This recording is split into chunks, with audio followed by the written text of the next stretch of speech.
News Tamil கழுகு. MLA seat வேணும்னா பணம் கேட்கறாங்கன்னு தவேக நிர்வாகிகள் விஜய்க்கு கடிதம் எழுதியிருக்காங்களாம்.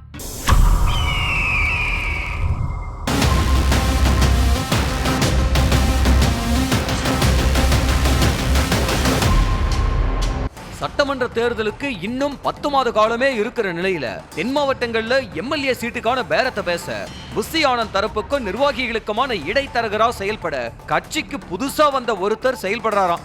ரசிகர் மன்றத்திலிருந்து வந்து இப்ப மாவட்ட செயலாளரா பொறுப்பு வகித்து வரும் மூத்த நிர்வாகிகள் இந்த குறிப்பிட்ட இடைத்தரகர் மேல கடும் கோபத்தில் இருக்காங்களாம். தென் மாவட்டத்தை சேர்ந்த 2 மாவட்ட செயலாளர்களோட தூண்டுதல்ல இடைத்தரகர் மேல புகார் கடிதம் ஒன்றை எழுதி விஜய்க்கு அனுப்பி இருக்காங்களாம். களத்துல இறங்கி வேலை பார்க்கணும்னு நினைக்கிறப்ப இது மாதிரி செய்யறது கட்சி பேரை கெடுக்கும்னு தலைமைக்கு செய்தி அனுப்பி இருக்காங்களாம். நாடாளுமன்ற விவகாரத்துக்கு சட்டமன்றத்தில் ரியாக்ட் பண்ண மிட்நைட் 2 மணிக்கு உத்தரவு போட்டாரா முதலமைச்சர்.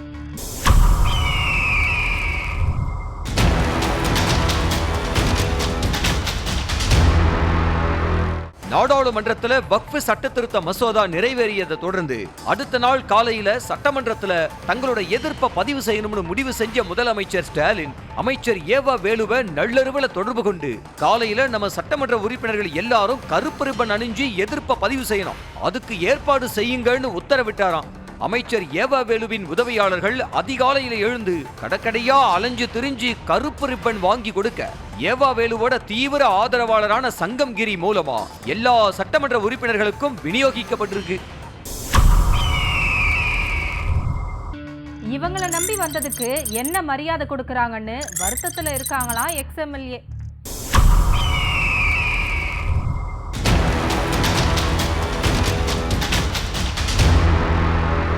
சமீபத்துல பிரதமர் நரேந்திர மோடி ராமநாதபுரம் வந்து பாம்பன் பால விழாவில் கலந்துகிட்டு மதுரை வழியா டெல்லி போனாரு.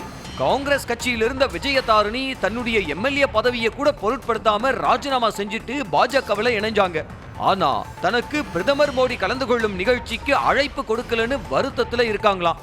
அவரை போலவே வேறு சில கட்சிகள் இருந்து வந்த பலருக்கும் கூட முக்கியத்துவம் கொடுக்கப்படுறது இல்லையா. இவங்களை நம்பி வந்த நமக்கு கட்சி பதவியும் கொடுக்கல, நாடாளுமன்ற சீட்டு வாய்ப்பும் கொடுக்கல. இவங்களை நம்பி வந்ததுக்கு இப்படி பண்றாங்களேன்னு வருத்தத்துல இருக்காங்களாம்.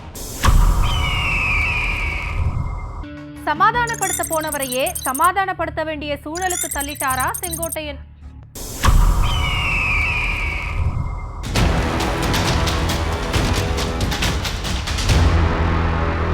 சமீபத்துல அதிமுக பொதுச் செயலாளரோட முரண்பாடு, நிதியமைச்சர் நிர்மலா சீதாராமனோட சந்திப்பு, டெல்லி பயணம்னு பரபரப்புக்கு பஞ்சமில்லாம இருக்காரு முன்னாள் அமைச்சர் செங்கோட்டையன்.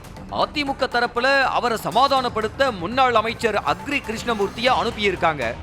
என்ன விஷயம், டெல்லியெல்லாம் போயிட்டு வந்திருக்கீங்க அப்படின்னு கேஷுவலா அக்ரி கிருஷ்ணமூர்த்தி கேட்க, கட்சியில நானெல்லாம் எம்ஜிஆர் காலத்து ஆளு, ஆனா எனக்கு என்ன மரியாதை இருக்கு, முக்கிய பொறுப்புகளை கூட நான் இல்லைன்னு வருத்தப்பட்டது மட்டும் இல்லாம இப்ப கூட பாருங்க என்ன சமாதானப்படுத்த உங்களை அனுப்பி இருக்காங்கன்னு செங்கோட்டையன் சொல்லி இருக்காரு. இத கேட்டதும் அக்ரி கிருஷ்ணமூர்த்திக்கு கொஞ்சம் வருத்தம் ஆயிடுச்சான். சமாதானப்படுத்த வந்த நம்மளையே சங்கடப்பட வச்சுட்டாரேன்னு போயிருக்காரு. அப்புறம் அக்ரி கிருஷ்ணமூர்த்திய விடுங்கண்ணே, அண்ணன் ஏதாவது டென்ஷன்ல பேசி இருப்பாரு அப்படின்னு சமாதானப்படுத்தி இருக்காங்க. நியூஸ் தமிழ் கழுகு.